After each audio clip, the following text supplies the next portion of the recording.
இயேசு ராஜா வந்திருக்கிறார், எல்லோரும் கொண்டாடுவோம், கைதட்டி நாம் பாடுவோம்.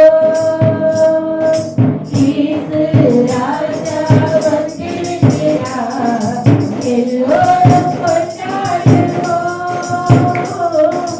கைதட்டி நாம் பாடுவோம்.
அடிமையின் வாயின் வார்த்தைகள் எங்கள் இதயத்தின் தியானமும் ஒரு சமூகத்தில் பிரதியாக இருப்பதாக.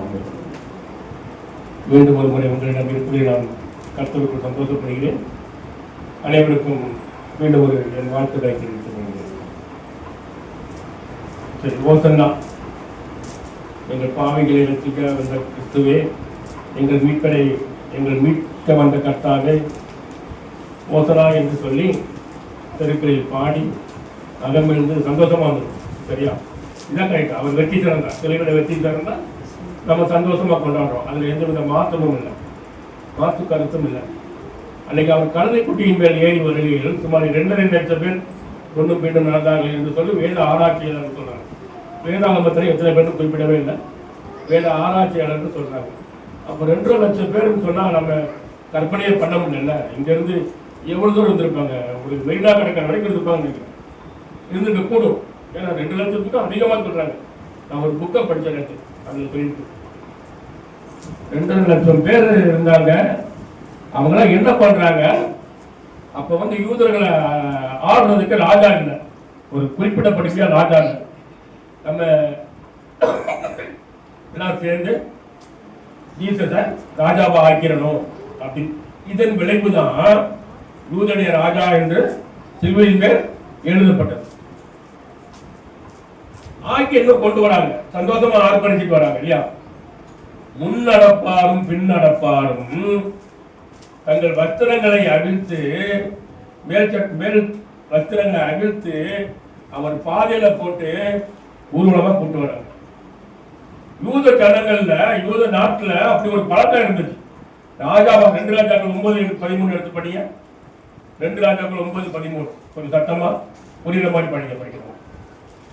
அப்பொழுது அவர்கள் அவரவர் தங்கள் வஸ்திரத்தை படிகளின் உயரத்தில் அவன் கீழே விரித்து எக்காலம் ஊதி யெகூ ராஜாவானான் என்றார்கள். தன்னோட வஸ்திரத்தை அவர் படி வர வழியில விரிச்சு யெகூன்றவரை ராஜாக்குறதுக்காக அவர் ராஜாவானவர் அப்படின்னு சொல்றாங்க. யூதர்களுக்கு இப்படி ஒரு பழக்கம் இருந்துச்சு. தனக்கு ராஜாவா ஏற்படுத்துறவங்களை ஊர்வலமா போட்டுட்டு அவன் ஏதோ ஒரு சொல்ல முடியாது. இப்ப நம்ம ராஜாவை கழுதை குட்டியின் மேல் எடுத்துட்டு வந்தாங்க. அவங்க எதுல கொண்டு வந்தாங்க, எப்படி கொண்டு வந்தாலும் தெரியும். ஆனா தன்னோட வஸ்திரங்கள் கழட்டி போட்டு வரவேற்பது ஒரு சடங்காச்சாரமா இருந்தது. கிறிஸ்துவையும் அப்படிதான் வரவேற்றாங்க இல்லையா? படிப்போம். மார்க்கு 11:2. உங்களுக்கு எதிரே இருக்கிற கிராமத்துக்கு போங்கள், அதில் பிரவேசித்த உடனே மனுஷர் ஒருவர் ஒரு காலும் ஏறி இராத ஒரு கழுதை குட்டி கட்டியிருக்கிறதை காண்பீர்கள், அதை அவிழ்த்துக் கொண்டு வாருங்கள். ஏன் இப்படி செய்கிறீர்கள் என்று ஒருவர் உங்களிடத்தில் கேட்டால், இது ஆண்டவருக்கு வேண்டும். ஆமென் ஆமென். போதுமா? கழுதை குட்டியை அவிழ்த்து வாருங்கள். யாராவது எவன் ஒருவன் கேட்டாலும் அது ஆண்டவருக்கு வேண்டும் என்று சொல்றத அவங்க யாருமே முறுமுறுப்புக்காம ஆண்டவருக்கு ஒப்பு கொடுத்தாங்க கழுதைய. சரியா? யாரும் முறுமுறுக்கல. தன்னோட வீட்டுல அவங்க இயேசுவை அறிந்தார்களோ அறியார்களோ அது நமக்கு தெரியாது. அதை பற்றி வேதாகமத்தில் குறிப்பிடல. அவங்களை பற்றி ஆராய்ச்சியாளர்களும் ஆராய்ச்சி செய்யல. ஏன்னா அந்த பகுதி நமக்கு வேண்டாம் அப்படின்னு சொல்லிட்டு அப்படியே விட்டாங்க. அந்த கழுதை மட்டும்தான் பேசப்பட்டது. கழுதை கொடுத்தாங்களே அவங்களை பற்றி பேசப்படல. இதுதான் உண்மை. நம்ம வேதாகமத்துல நம்ம கொடுக்குறோம் பாத்தீங்களா, ஆலயத்துக்கும் இருக்கும். அந்த கொடுத்தோட நம்ம கடமை முடிஞ்சு போச்சு. அது ஆலயத்துக்கு சொந்தமா இருக்கு. அதுக்கப்புறம் நான் தான் கொடுத்தேன், அந்த இடம் வரக்கூடாது. இதனாலதான் இப்படிப்பட்ட சம்பவங்கள் வேதாகமத்தை எழுதி வைக்கப்பட்டுள்ளது. இந்த கழுதையை குறித்து ஆராய்ச்சி பண்ணா இப்ப யாரெல்லாம் கழுதை பார்த்திருக்கீங்க? கை தூக்க பார்க்கலாம். நிறைய பேர் பார்த்திருக்கீங்களா? Very good, super. இங்கே இருக்கா? ஐயோ கொடுமை. நான் மட்டத்தில் பார்க்கல. சரி, ஒரு நாள் பார்க்கலாம். கழுதையே ரொம்ப டிமாண்ட் நினைச்சிட்டு இருக்கேன். ஆனா இங்கே சுத்தி இருக்கீங்களா? Very good. அதான் எல்லாரும் பார்த்திருக்கேன். நான் யாரும் ஒருத்தர் 2 பேரும் கை தூக்கி வளர்க்குறாங்களா? Very good, super. எங்க கிராமங்கள்ல நாங்க குழந்தையா இருக்கும்போது வளர்ப்பாங்க. ஆனா கழுதை போல பின்னாடி போறதுக்கு பயப்படுவோம். ஏன்னா டம்மான்னு காலத்துக்கு உதைச்சிடும் கழுதை. ஆனா அந்த கழுதை குட்டி உதைக்கல. ராஜாவுக்கு பயந்தாங்க. அந்த மகிமையின் ராஜாவுக்கு அந்த கழுதை குட்டி கட்டுப்பட்டுச்சு. அப்ப மகிமையின் ராஜா நம்ம மனசுக்கு நமக்கு வரும்போது நாம என்ன பண்றோம்? இந்த கொடுமையான பாவங்கள் எல்லாம் விட்டு நம்ம உதைக்கிறது, டென்ஷன் ஆகிறது, மிதிக்கிறது, கை தூக்கி அடிக்கிறது, டென்ஷனா பேசுறது, இதெல்லாம் விட்டுறணும். இதுக்குத்தான் இந்த ஊர்வலம், இந்த சாட்சியின் ஊர்வலம் வந்து சும்மா நாம ஏதோ எல்லா வருஷமும் போறோம், எல்லா வருஷமும் வரோம். இதுதான் நமக்கு அந்த ராஜாவா ஏற்படுத்தணும். நமக்கு ராஜாவாக ஏற்படுத்தணும். அவர் என்ன சொல்லியிருக்கார்? நமக்கு சிலுவை என்பது பாடுகள் மட்டுமல்ல. நாம நினைச்சிட்டு இருக்கோம் சிலுவை என்பது பாடுகள் நிறைந்த வாழ்க்கை அப்படின்னு. பாடுகள் நிறைந்ததுதான். ஆனா அவர் அந்த சாப்டரை க்ளோஸ் பண்ணிட்டார்.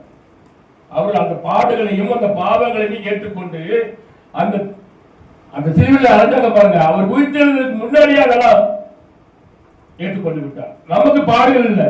நமக்கு என்ன இருக்கணும்? அன்பு இருக்கணும், சமாதானம் இருக்கணும், இரக்கம் இருக்கணும், ஈவு இருக்கணும், ஈகை இருக்கணும். இந்த மாதிரி காரியங்கள் நம்ம இருந்தால்தான் ஒருவன் எனக்கு பின்னே வர விரும்பினால் அவன் சிலுவையை எடுத்துக்கொண்டு பின்பற்ற கடமை. சிலுவையை எடுத்துக்கொண்டு எப்படி? ஒரு சிலுவை தூக்கிடலாமா கையில? இந்த மாதிரி ஒரு சிலுவை தூக்கி கொஞ்சம் பெருசா செஞ்சு பழகளை செஞ்சு தூக்கிட்டு போயிடலாமா? அப்ப நம்ம சிலுவை எடுத்துக்கிட்டோம் அப்படின்னு சொல்ல முடியுமா? முடியாது. பாடல் பண்ணலாமா? யாரையாவது விட்டு பின்னாடி சவுக்கு வச்சு அடிக்க சொல்லி அந்த பாடல் முடியாது. அன்பு இருக்கணும், சமாதானம் இருக்கணும். கிறிஸ்து வேதாகமத்துல என்ன சொல்லியிருக்காரோ அதன்படி நம்ம நடக்கணும். இதுதான் சிலுவையை சுமக்கிறது. இதுதான் நம்ம எல்லா வருஷமும் சிலுவையின் பாடுகளையும் சரி, இந்த ஓசனா பவனியையும் சரி நாம கொண்டாடிட்டு இருக்கோம். இது வீணான வார்த்தைகளாகவும் இல்ல வீணான செயல்களாகவும் மாறக்கூடாது. ஆனா அது அந்த பாடுகள், அந்த துக்கம் நிறைந்த வாழ்க்கை நாம என்னென்னமோ நினைச்சிட்டு இருக்கோம். இந்த 40 நாள் தான் ஐயோ எங்களுக்கு இந்த 40 நாள் ஒண்ணுமே இல்லைங்க, நாங்க ரொம்ப துக்கமா இருப்போங்க. எப்பவுமே வாயிலிருந்து நம்ம இந்த வார்த்தை வரவே கூடாது. கிறிஸ்துவ மக்களுக்கு அப்படி பாடுகள் இருக்குன்னு சொல்லி நம்ம வரவே கூடாது. எங்களுக்காக பாடுபட்டார், எங்களுக்காக மரித்தார், எங்களுக்காக உயிர்த்தார். அந்த ஜீவனோட தகப்பன் இன்றைக்கும் உயிரோட இருக்கிறார். அவரு கூட நான் இருக்கேன். அப்ப நான் என்ன பேசுவேன்? சந்தோஷமா இருக்கேன். எத்தனை பேர் நம்ம சொல்ல முடியும்? அதுக்குதான் அந்த அவங்க நீங்க ஆரம்பத்துல இருந்து புதிய பழைய ஏற்பாடை படிச்சு பாத்தீங்கன்னா ஒரு ராஜாவா ஆக்குறது அந்த கழுதை தான் முன்னணி கிடைக்கும். கழுதைகளை குறித்து ரொம்ப நம்ம பேசுறதுக்கு நம்ம செய்திக்கு ஐயா உள்ள வந்தோட நான் சீக்கிரம் முடிக்கிறதுக்காக ஒரு வார்த்தை சொல்லிட்டாங்க. சீக்கிரம் முடிக்கையான்னு நான் சொல்லக்கூடாதுன்றதுனால ஐயா ஆர்ட் ஆஃப் சர்வீஸ் எல்லாம் கட் பண்ணிட்டேன் அப்படின்ட்டாங்க. அப்போ அதுல என்ன அர்த்தம், நீ மட்டும் சொல்லிட்டு நாங்களாம் அடங்கிட்டோம் அப்படின்ற மாதிரி அது ஒரு அன்பின் போதனை. சரியா, நீங்க மட்டும் 2 மணி நேரம் 1 மணி நேரம் பேசிடாதீங்க, கொஞ்சம் குறைச்சிக்கீங்க அப்படிங்கிற மாதிரி அது அர்த்தம் இருக்கு. ஆனாலும் நாம அதெல்லாம் போக முடியாது. கழுதை பேசிச்சுன்னு இருக்கு, கழுதையை தேடி போனாரு அவர் ராஜாவை ஆனாருன்னு இருக்கு. கழுதைகளை பத்தி நிறைய பிரச்சனை இருக்கு. குதிரை இருக்கு தெரியுமா, குதிரை எல்லாம் எல்லாரும் பார்த்துருக்கோம். குதிரை ரேட்டை விட ஒட்டகத்தோட ரேட்டு ஜாஸ்தியா தேசத்துல. இதுவும் ஒரு ஆராய்ச்சி சொல்லிக்கிறேன். அந்த ஒட்டக ரேட்டோட கழுதையின் ரேட்டு ஜாஸ்தியா. நமக்கு என்ன, கழுதைன்னா நம்ம சீப்பா இடம் போடுறோம். நாம என்ன சொல்றோம், கழுதைன்னா நம்ம கழுதை முதல் வார்த்தையே 70 இந்த மாதிரி வார்த்தைகள் நம்ம. ஆனா நிறைய இடங்கள்ல என்ன பண்ணுவாங்க, கழுதை என்னைப்பா யோகம் வரும். கழுதை வளர்க்கறதுக்கே யோகம் வரல, அந்த போட்டோ மாற்ற விட்ட மட்டும் யோகம் வர போதா? இல்ல, அது கண்டிப்பா வராது. கர்த்தர் ஆசீர்வதிக்கட்டும்.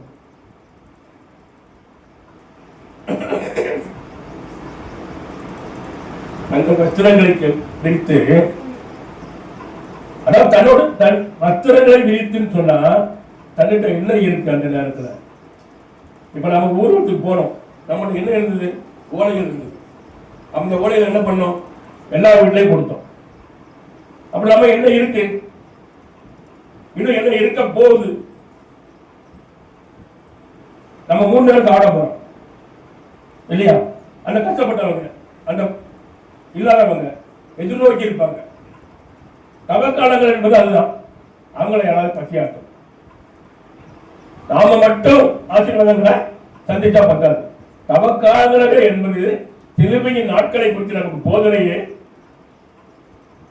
சும்மா நான் நோம்பு இருந்தேன், நான் தவா இருந்தேன், இந்த காணிக்கை நான் ஆலயத்தை கொண்டு கொடுத்தேன், அதெல்லாம் ஓகே. ஞாயிற்றுக்கிழமை மட்டன் எடுக்கல, ஓகேவா, ஒரு 300 ரூபா செலவாகும். நான் செய்யறேங்க அப்படி. ஞாயிற்றுக்கிழமை மட்டன் எடுக்கல, 300 ரூபா செலவாகும். இதை ஒரு 4 பேருக்கு டிஃபன் வாங்கி கொடுத்து சாப்பிட சொல்லணும். அதுவும் இல்லாதவங்களை பார்த்து சாப்பிட சொல்லணும். ஒரு பங்கு ஆலயத்தில், ஒரு பங்கு வெளியே கொடுக்கலாம். இதுதான் அவர் எதிர்பார்க்கிறாரு. இதுதான் இந்த செய்தியை மட்டும்தான் அவர் எதிர்பார்க்கிறார். இதுதான் சந்தோஷம், இதுதான் சிலுவையின் நாட்கள் நமக்கு.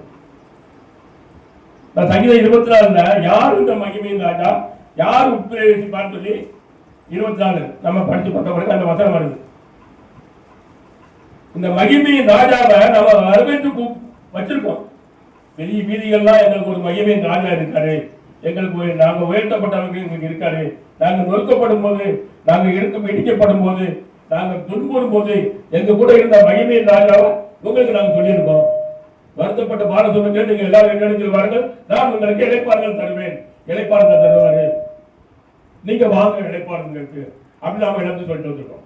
நம்ம ஆலயத்தில் மட்டும்தான் கொஞ்சம் வித்தியாசமா பண்றோம். நான் நிறைய இடங்கள்ல ஊர்வலத்துக்கு போயிருக்கிறேன். இந்த ஓலைகள்லாம் வீடுகளுக்கு கொடுக்கறது இல்லை. அவங்க போவாங்க, அவங்க கடமை முடிஞ்சு மட்டும் வந்தா பிரசங்கம் பண்ணுவாங்க, கேட்பாங்க, நல்லா டிமன் ரெடி பண்ணி வச்சிருப்பாங்க, சாப்பிடுவாங்க, போயிடுவாங்க. ஆனா நம்ம ஆலயம் எதுலேயே கொஞ்சம் வித்தியாசமானது. எனக்கு அது ரொம்ப உள்ள வந்தோடனே நேற்று ஐயா போன் பண்ணும்போது சொன்னாங்க, எனக்கு ஐயா ஓலையே கிடைக்கலையா, நான் என்ன பண்றதே தெரியலையான்னு சொல்லிருக்காங்க. என்ன மணி என்ன போன் பண்ணும்போது 7:30 இருக்கும் நினைக்கிறேன், 7:30 அதுக்கப்புறம் ஓலையை ரெடி பண்ணி ஒரு 10 கிலோமீட்டர் அந்த பக்கம் கொண்டு வந்து அதுக்கப்புறம் இதெல்லாம் வெட்டி பாருங்க. இதெல்லாம் வேலைப்பாடுகள் ரொம்ப ஜாஸ்தி. எவ்வளவு பொறுப்பு வேணும் பாருங்க. ஒரு பூவுக்கு இது என்ன, இது பேர் என்ன, பூனை எடுத்துக்கிறேன் நான், எனக்கு இது பேர் அதுல ஒரு 5, 6, 7 ஸ்டாப்லர் அடிச்சிருக்காங்க. அதுக்கு எவ்வளவு பொறுமை வேணும் தெரியுமா? அவங்களுக்கு நாம நன்றி செலுத்த கடமைப்பட்டிருக்கோம். நன்றி செலுத்த வாயில மட்டும் தான் சொல்ல முடியும். ஓகே, கர்த்தர் அவர்களை ஆசீர்வதிக்கிறோம். இந்த மாதிரி நுட்பங்கள் எந்த ஆலயத்தில் இருக்காங்க. நம்ம கம்மி தான், 20 பேர் தான், 30 பேர் தான், 40 பேர் தான், அதெல்லாம் ஏற்றுக்க வேண்டிய விஷயம் தான். இந்த சுற்று வட்டாரத்துல ஒரு பாட்டு போட்டி வைக்கிறாங்கன்னா, நம்ம ஜனங்கள் 4 பேர் போய் பாடினாங்கன்னா ஃபர்ஸ்ட் அல்லது செகண்ட் பிரைஸ் வாங்குவாங்க. நாங்க வாங்கல. அவங்க 300 குடும்பம் இருப்பாங்க. அவங்க சொதப்பிட்டு வந்துருவாங்க, அவங்களுக்கு பிரைஸே இருக்காது. ஏன்னா சபை வித்தியாசமான சபை, ஆசீர்வதிக்கப்பட்ட சபைன்னு சொல்ல வரேன். அவ்வளவுதான். அவர் சிலுவையில் தொங்கினார். அவர் மகிமையின் ராஜாவாக அபிஷேகம் பண்றதுக்கு ஊர்வலமா கூட்டு போனாங்க. ஆனா தேவனுடைய சித்தம் வேற இருந்தது. தீர்க்கதரிசிகள் என்ன சொல்லிட்டாங்க? சிலுவையில் அலைய போறாங்க, சிலுவையில் மறிக்க போறாரு, முதல் நாள் உயிர்த்தெழுதலுக்கு போறாரு. அவர் மரித்து பாடுபட்டாலும் நமக்கு அவர் மகிமை காட்டலாம். அதனாலதான் அன்னைக்கு பூமி முழுவதும் அந்தாகப்பட்டது. சூரியன் வந்து இருந்த இடத்துல இருந்துச்சு, நிலவும் சூரியனும் அது அசையவே இல்லை. இதெல்லாம் ரெக்கார்டு. அந்த ஒரு அது எப்படி இருந்துன்னு தெரிஞ்சா எனக்கு அதை கற்பனை பண்ணி கொண்டு வர முடியல. நம்ம வீட்டுல ஒரு ரொம்ப துக்கமான விஷயம் நடந்துட்டா ரொம்ப அமைதியா இருக்கும், நிசப்தம்னு சொல்லுவாங்க. அப்படி உலகம் முழுவதும் நம்ம வந்து நம்ம வீட்டுல மட்டும் ரொம்ப நமக்கு வந்து நம்ம வீட்டுல மட்டும்தான் கவனிங்க, எங்க கவனிங்க, அதெல்லாம் ஒரு பெரிய பிரச்சனை இல்லை. நம்ம வீட்டுல மட்டும்தான் நமக்கு நிசப்தம் இருந்தது. ஆனா அன்னைக்கு உலகம் முழுவதும், அவர் படைத்த உலகம் முழுவதும் இயற்கைகளும் அதுக்கு உடன்பட்டுச்சு. அவர் எதெல்லாம் படைச்சாரோ இயற்கைகள், மனுஷன் மட்டும்தான் சிலுவையிலிருந்து ஓடி போயிட்டான். ஓசன்னா ஓசன்னா ஓசனா என்று பாயிட்டு வந்தா பாருங்க, அவன் மட்டும்தான் ஒப்பு கொடுத்துட்டு ஓடி போயிட்டான். கர்த்தரின் நாமத்திலே வருகிறவர்கள் தோத்தரிக்கப்பட்டவர் அப்படின்னு சொன்னான். இவருதான் ராஜா, இந்தா என் சட்ட கட்டி போட்டுட்டேன் அப்படின்னு பந்தா பண்ணான். ஆனா சிலுவையில் அறையும் போது யாரா இருந்தாங்க? மரியாளும் யோவான் இருந்தாங்க. யோவான் இருந்தாங்க. வேற எல்லா சீசனும் ஓடிக்கிட்டாங்க. ஏன்னா அப்போ ஒரு சட்டம் இருந்துச்சு. அப்போ ஒரு சட்டம் எழுதியிருந்தாங்க. சிலுவையில் ஒருத்தர் அறையப்படும் போது ஆண்கள் அங்க இருந்து அவங்களே பிடிச்சி சிலுவையில் அறைஞ்சிருவாங்க. அப்படி ஒரு கொடுமையான சட்டங்கள் இருந்துச்சு. நாம எங்க செத்து போறோமோ சொல்லி பயந்து எல்லாரும் ஓடிட்டாங்க.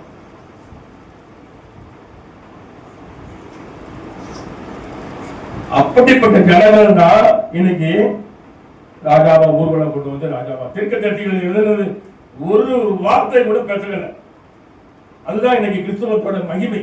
கிறிஸ்துவையா இன்னும் ஜீவித்துக்கிட்டு இருக்கு, இன்னும் உயிரோட இருக்கு. இன்னும் எந்த கவர்மெண்ட் வந்தாலும், எந்த ஆட்சியாளர்கள் வந்தாலும், எந்த கொடுமையாளர்கள் வந்தாலும், ஏன் நாம இன்னும் அவரை ஆராய்ச்சிட்டு இருக்கோம்னா அந்த தீர்க்கதரிசனங்கள் நிறைவேறாங்க. அதுக்கு சாட்சிகள் இருக்கு. ஐயோ அந்த தீர்க்கதரிசனம் நிறைவேறிச்சு சொல்லி நான் போக முடியாது. சிலுவையில் இருந்துச்சு அடக்கம் கல்லறை திறந்து வந்த அந்த கல்லு எல்லாமே இருக்கு, ஜீவனுள்ளதாக இருக்கிறது. ஆமென். அதனாலதான் கிறிஸ்துவத்தை யாரும் அழிக்க முடியாது. சொல்லுவாங்க கொக்கடிக்கிற வழியை நின்று. நான் பாரு அடுத்த வாரம் இந்த ஆலயத்தை நான் கூட்ட வர மாட்டேன்னு சொல்லலாம். ஆனா அடுத்த வாரம் அப்படி ஒரு சம்பவங்கள் ஒருவேளை ஒருவன் செய்வானால் இங்க 20 பேருக்கு 40 பேர் கூடுவாங்க. அவன் எங்க இருக்கானே தெரியும். நான் வந்து ஒரு கடினமான வார்த்தைகளை சொல்றேன், உபதேசமா சொல்றேன், கடினமான வார்த்தைகளை சொல்றேன். அப்படிப்பட்ட கிறிஸ்துவ நாம சொல்லிட்டு இருக்கோம். அப்ப நம்ம என்ன இருக்கணும்? ஐயோ பாடுகள் மட்டும் நினைக்கூடாது, அதோட அன்பு. அவர் சொல்லிட்டாரு இவர்களையும் மன்னிங்க. நம்ம யாரை போய் மன்னிக்க போகிறோம்? பக்கத்தில் இருந்து உட்கார்ந்துருக்கவங்க மன்னிக்க முடியாது. பக்கத்தில் உட்கார்ந்து இருக்காங்க நம்ம மன்னிக்க முடியும். அப்போ எதுக்கு நம்ம சிலுவை? அதுக்கு மோசம் தான். அது எதுக்கு கொடுத்தோம் ஆயிடும்? மன்னிக்க கற்றுக்கணும். ஆண்டவரே இந்த பாடுகள் எனக்கும் வேணும் சாமி, நீங்க பட்ட பாடுகள் எனக்கு இருக்கட்டும். ஆனா நான் அன்பா இருப்பேன், நான் இறக்கமுள்ளவனா இருப்பேன், நான் என்னோட கொள்கையில உறுதியா இருப்பேன், இறக்கத்திலே இருப்பேன் அப்படின்னு இருப்போம். கர்த்தர் ஆசீர்வதிச்சு. அதுதான் பவுல் சொல்லுவாரு 4:10 எடுப்பான். 11, 12, 13 நினைக்கிறேன்.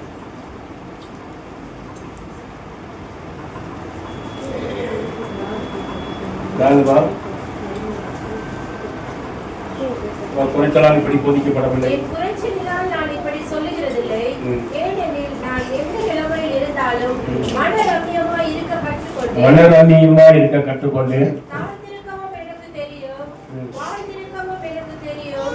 எவ்விடத்திலும் எல்லாவற்றிலும் திருப்தியாய் இருக்கவும், பட்டினியாய் இருக்கவும், பரிபூர்ணம் அடையவும், குறைவுபடவும் போதிக்கப்பட்டேன்.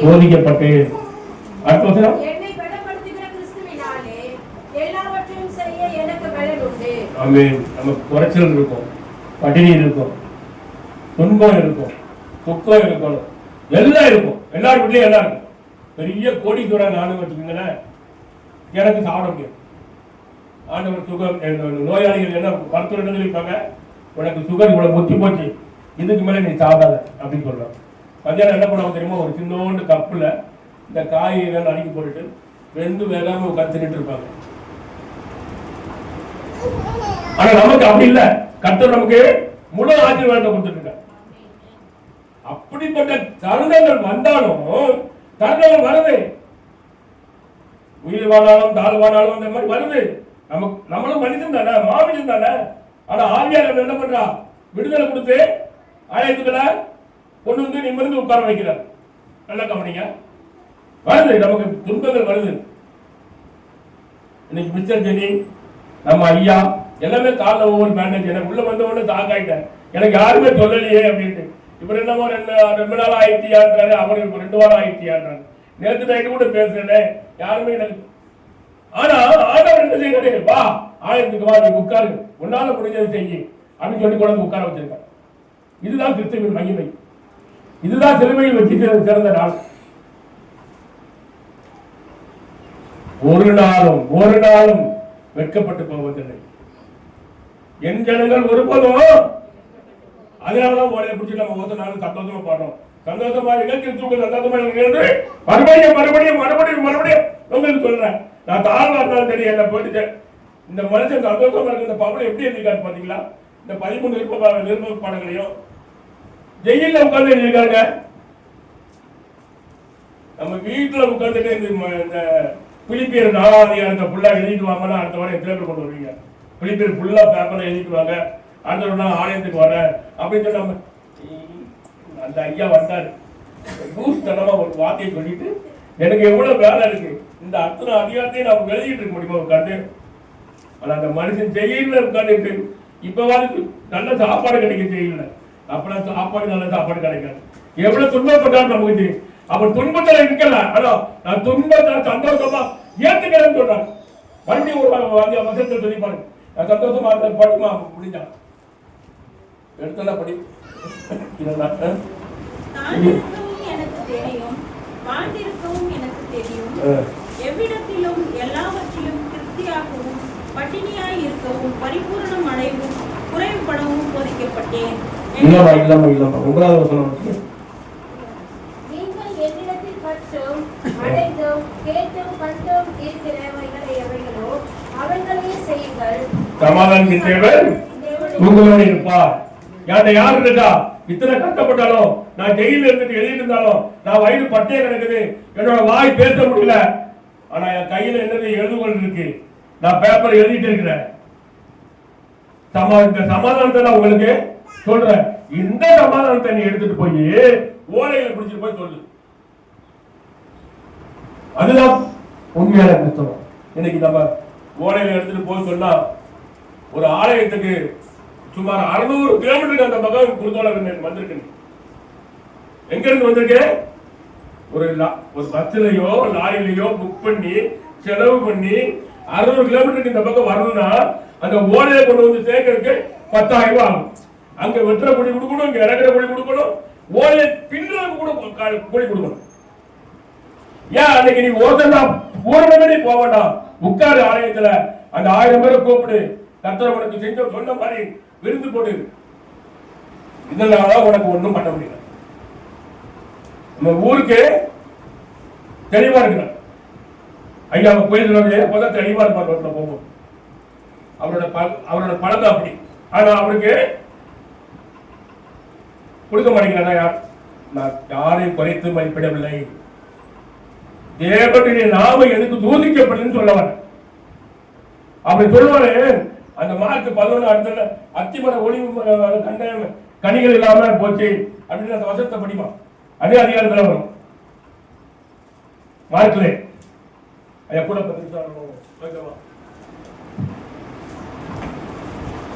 மறுநாள் காலையிலே அவர்கள் அவ்வழியாய் போகும் பொழுது அந்த அத்திமரம் வேரோட பட்டு போயிட்டு. ஐயா அதுக்கு முன்னாடி மார்க்கு அதுக்கு முன்னாடிமா மறுநாளிலே அவர்கள் பெத்தானியாவில் புறப்பட்டு போகையில் அவருக்கு பசி உண்டாயிற்று. அப்பொழுது இலைகள் உள்ள ஒரு அத்திமரத்தை தூரத்திலே கண்டு அதில் ஏதாவது அகப்படுமோ என்று பார்க்க வந்தார். அத்திப்பழ காலமாக இராதபடியால் அவர் அதனிடத்தில் வந்தபொழுது அதில் இலைகளே அல்லாமல் வேறொன்றையும் காணவில்லை. ஓசன்னா பாடியாச்சு. மறுநாள் தான் அதிகாலமே இருந்து வராரு. அவருக்கு பசி இருக்கு. அவரு மாமிச ரீதியா பசி இருக்கு.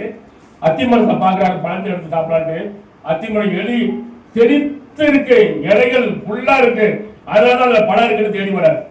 நல்லா கவனிங்க, நம்ம ஒரு மரத்தை போய் பழம் தேட போனோம்னா பச்சை பச்சைன்னு இலை இருந்தா மட்டும்தான் நம்ம போவோம், அப்படித்தானே? அவர் போறாரு. ஆனா அங்க என்ன பழம் இல்லை. இனி ஒருவனும் ஒரு காலம் முன்னெடுத்தில் பசியாட மாட்டான். ரொம்ப கரெக்டா இருக்கும் நம்ம வாழ்க்கை. நீ செழித்தோங்கி இருக்கலாம், செய்ய வேண்டியதை மட்டும் செய்ய வேண்டிய தர்மங்கள் என்பது நிறைய இருக்கு, அதை செய்ய. சும்மா உனக்கிட்ட இத்தனை செழிப்பு இருந்தோம், நீ பந்தாவை வாழ்ந்து இருந்தோம், இன்னைக்கு நான் பந்தாவை வாழ்ந்து இருந்தேனா நாளைக்கு காலைல என்ன அவர் கேட்பாரு, கேள்வி கேட்பாரு.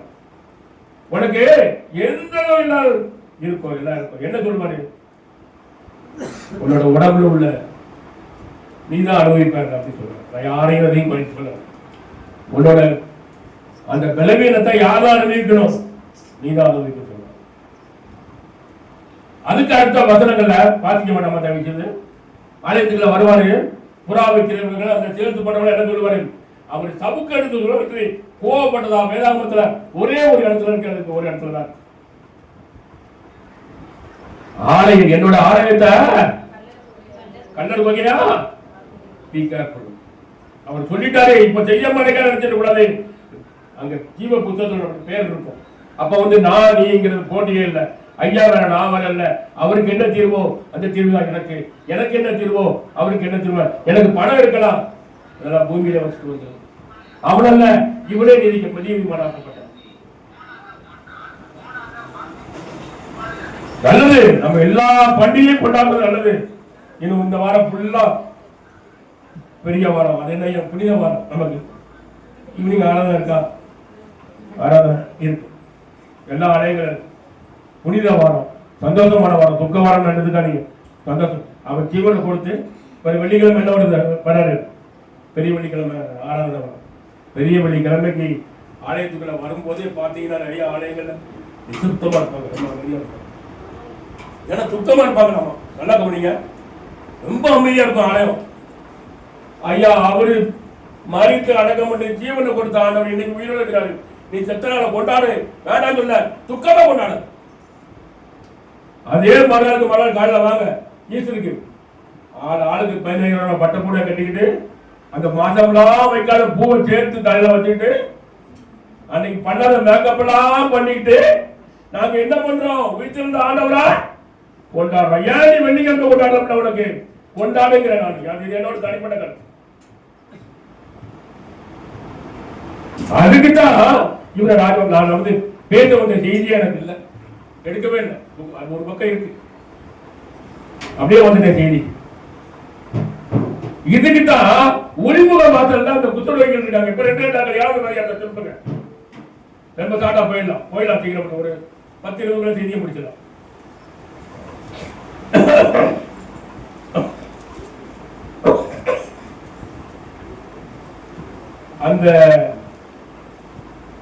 அந்த நாட்டுல பஞ்சம் இருக்கு. ஒரு மனுஷன் சொல்றான் பஞ்சம் இருக்கு ஒண்ணாவது. ஆனா தீர்க்கதரிசி என்ன சொல்றாரு? நாளைக்கு அதிகாலையில இந்த கோதுமலை ஒரு கோதுமலை உனக்கு விற்கும்னு சொல்றாரு, தீர்க்கதரிசி சொல்றாரு. ஆனா இவன் ஏத்துக்கல. எப்படி வானத்தின் மலைகளை தந்தாலும் நடக்கவே நடக்காதுன்னு சொல்றாரு. ஆனா அங்க ஒரு அற்புதம் நடக்கும். எலிசாபின் காலங்கள்ல அங்க ஒரு அற்புதம் நடக்கும். நல்லா கவனிங்க. குத்துநோய்கள் 4 பேர் இருக்கான். நாட்டுல பஞ்சம், அவனுக்கு சாப்பாடு இல்லை. நாளை காலையில் அவன் சாக போறான், பட்டியா கிடந்து சாக போறான். எங்க சத்தா என்ன? ஆனா வெளியில புறநாட்டு மக்கள் இந்த நாட்டுல போர் தொடுக்காக வந்து வெயிட் பண்றாங்க சுத்தி. இவங்க என்ன பண்றாங்க? அங்க போனாச்சு இந்த நாய்க்கு விழுங்க இந்த எச்சில் துணிக்கைகள், அந்த எச்சில் துணிக்கைகளையும் பொறுக்கிக் கொள்ளுமே அப்படின்னு ஒரு வசனம் இருக்கு. பொறுக்கிக் கொள்ளுமே ஆண்டவரே, அதுக்கு நான் அடிமையா இருக்கிறேன். நீங்க உங்க எச்சில் நீங்க அந்த மீதியான துணிக்கைகளை பொறுக்கிக் கொள்ளலாம் இருக்க ஆண்டவரே அப்படின்னு சொல்லி இந்த குதிரைகள் என்ன பண்றாங்க, அந்த போர்க்காலத்துக்குள்ள போறாங்க. ஆண்டவர் என்ன பண்ண அற்புதமான ஆண்டவர், ஏகேக்கு மீறிய இன்று நடக்கும் பெரிய அதிசயங்களை நீ பாப்ப அப்படின்னு நமக்கு வாக்கு கொடுத்த ஆண்டவர். அவர் நமக்கு வாக்கு கொடுத்திருக்கிறார். உனக்கு நடக்கும் அர்த்தம் நின்று கொண்டு பாரு, இன்னைக்கு காண்ற எழுத்தின நாளைக்கு நீ பார்க்க மாட்ட அப்படின்னு சொன்னாங்க. ஆனா பார்த்தாங்க. எப்படி பார்த்தாங்க? பணமா பார்த்தாங்க. அவருடைய இருந்த வாயின் வார்த்தைகள் அவ்வளவு உண்மையானது, ஜீவனானது. இந்த குதிரைகள் பசி தாங்காம நாம செத்தாலும் தாங்க போறோம், பசியா இருந்தாலும் தாங்க போறோம். அந்த ஒளிமுகவாசியில அந்த போருக்குள்ள அந்த போர் எடுக்க வந்திருக்காலே அந்த பூரணங்களுக்கு போவோம். அங்க ஏதாவது தின்னுட்டு அவங்க எச்சம் போடுவாங்க, அப்ப சாப்பிடுவோம். இல்லைன்னா சாவாங்க அப்படின்னு சொல்லிட்டு இல்ல அங்கே செத்து போயிருவோம். அவங்க நம்மளை அடிச்சா அடிப்பாங்க, கொண்டு படம் ஒப்பு கொடுக்குறாங்க. எங்க இயேசு தன்னோட சரீரத்தை ஒப்பு கொடுத்தாரோ அதே மாதிரி இந்த குதிரைகள் ஒப்பு கொடுத்து உள்ள போறாங்க. அங்க தேவன் என்ன பண்றாரு, என் ஜனங்கள் ஒருபோதும் நானே உன் பரிகாரியாக கர்த்தர். அவர் என்ன பண்றாரு, பெரிய இறைச்சல்களையும் போர் இறைச்சல், ஒரு ஆண்டு ஒரு நாடு ஒரு நாடுல போர் பண்ற மாதிரி இறைச்சல்கள். அவங்க என்ன பண்றாங்க, பயந்து போய் தன்னோட ராணுவ தடவங்கள் மட்டும் போட்டுட்டு ஜீவன் உயிர் மட்டும் தப்பிச்சா போயிட்டு ஓடி போயிட்டான். ஏன் வசனங்களை காட்டா சொல்லி கொண்டு போறேன்னா, நமக்கு இன்னும் நான் 10 20 முடிக்க போறேன். அப்புறம் டிபன் இருக்கு, நம்ம எப்படியும் கிளம்புறதுக்கு ஒரு 11 மணி ஆகிடும். சீக்கிரம் வந்து 7 மணிக்கு முன்னாடியே வந்து உட்கார்ந்துருப்பாங்க. அதனால டைம் கொஞ்சம் சீக்கிரமா முடிக்கணும். 7 மணிக்கெல்லாம் வந்து அதனால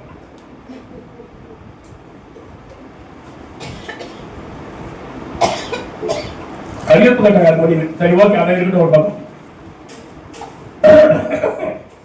அந்த ஒப்பு கொடுத்து போறதுனால அவங்க என்ன பண்ணாங்க, அந்த போர் வீரர்கள்லாம் தன்னோட தளவாடங்கள் எல்லாத்தையும் ஒட்டு போட்டு ஓடி போயிட்டாங்க. அங்க இன்னொரு விஷயம் இருக்குங்க, அதுல ரொம்ப ஆழமான சத்தியம் ஒன்று. அவங்க சாப்பிட்டுட்டு 4 குதிரைகளும் நமக்கு போதும் அப்படின்னு சொல்லிட்டு வெளியே போயிடலாம்.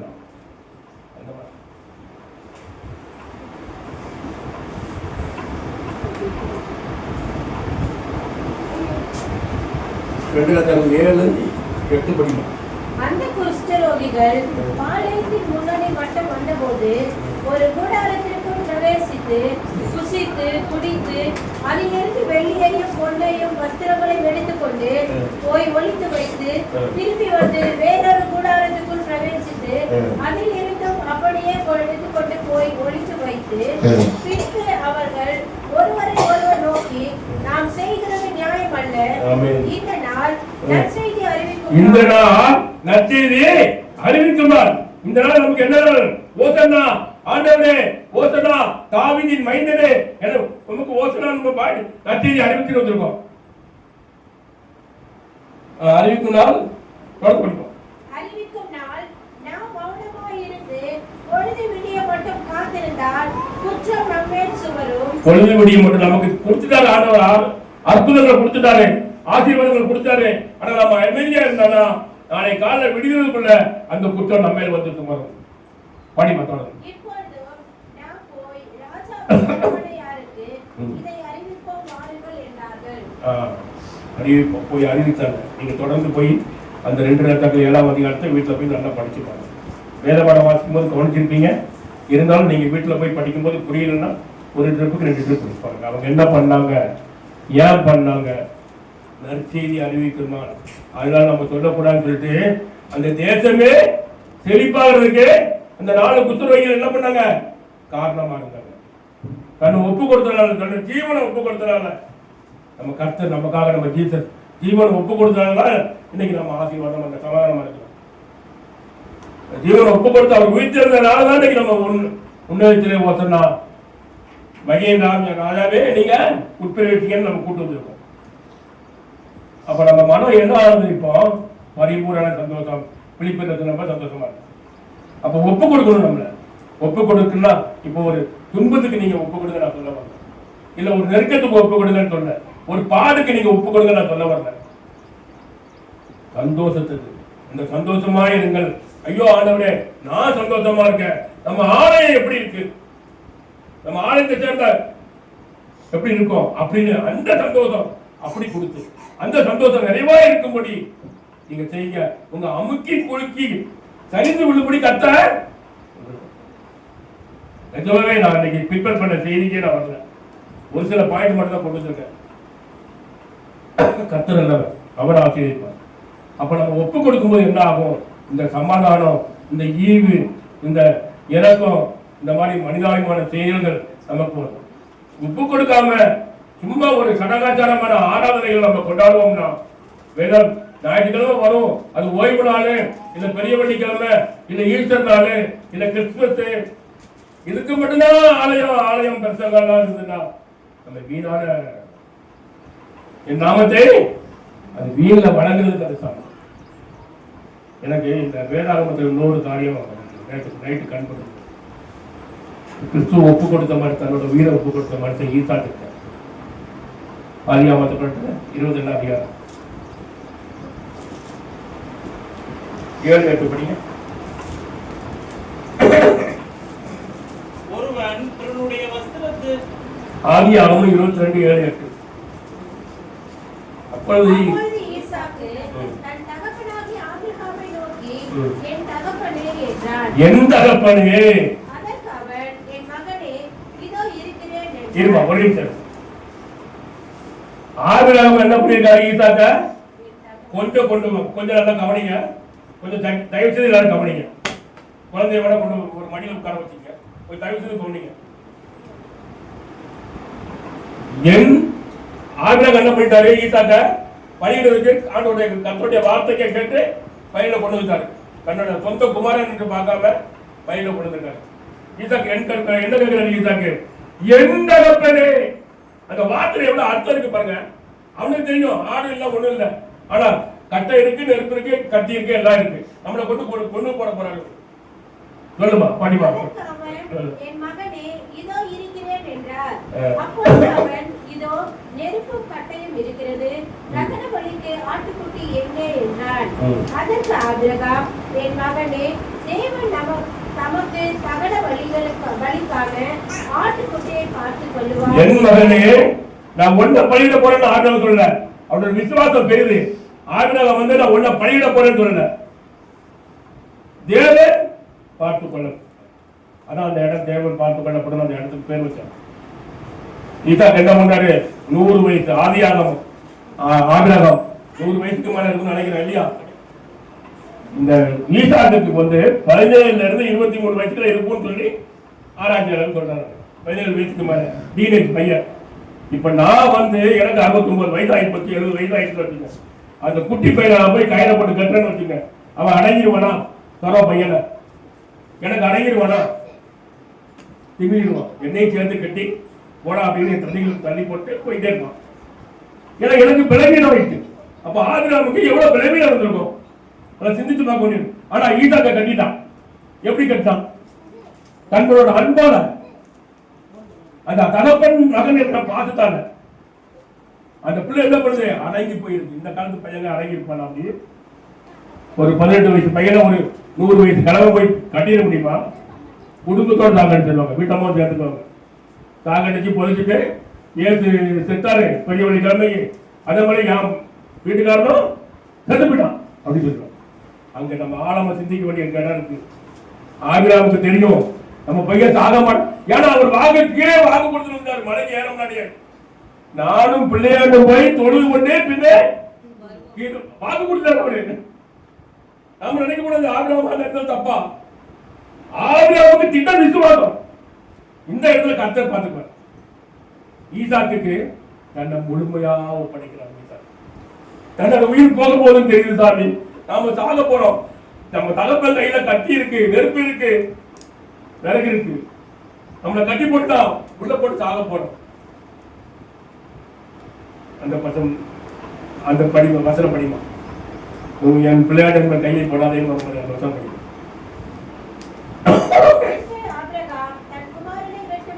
தன் கையை நீட்டி கத்தி எடுத்தான். என்ன பண்ணியாச்சு? கத்தி எடுத்தாச்சு.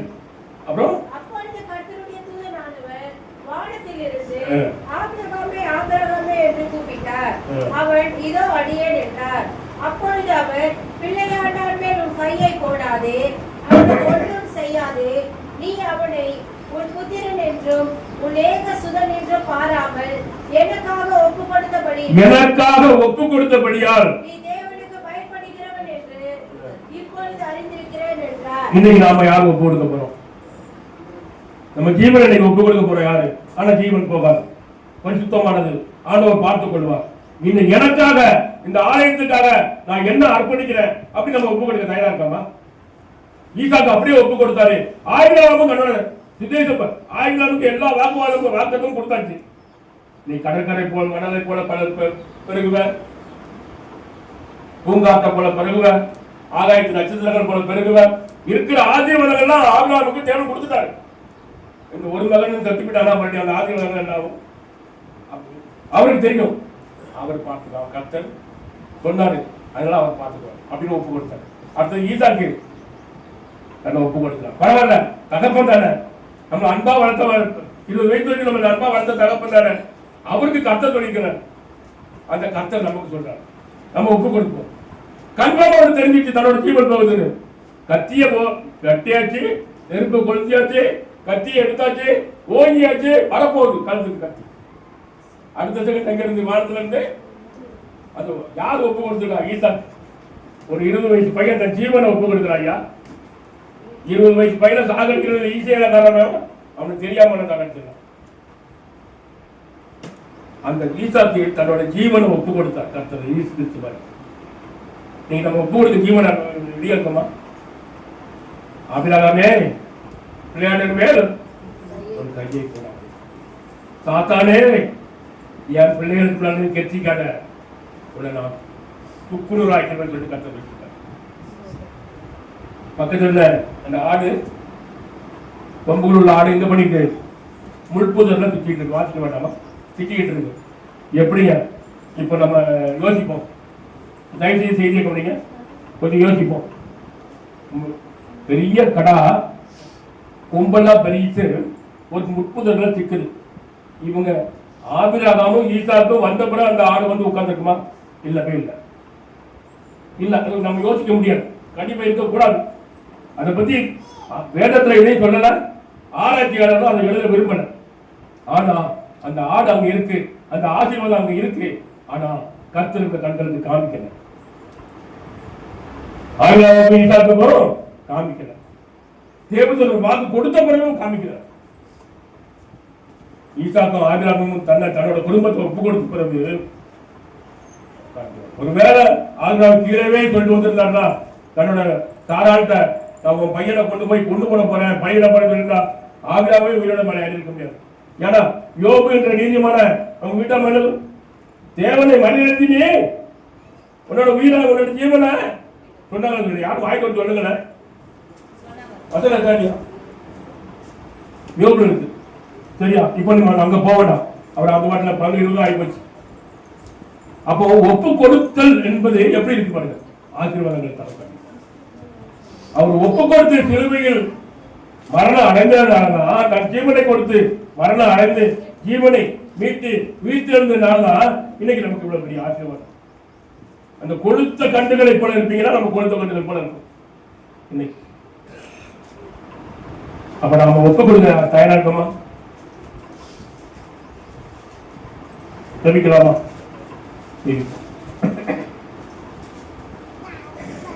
பரலோகமே என் சொந்தமே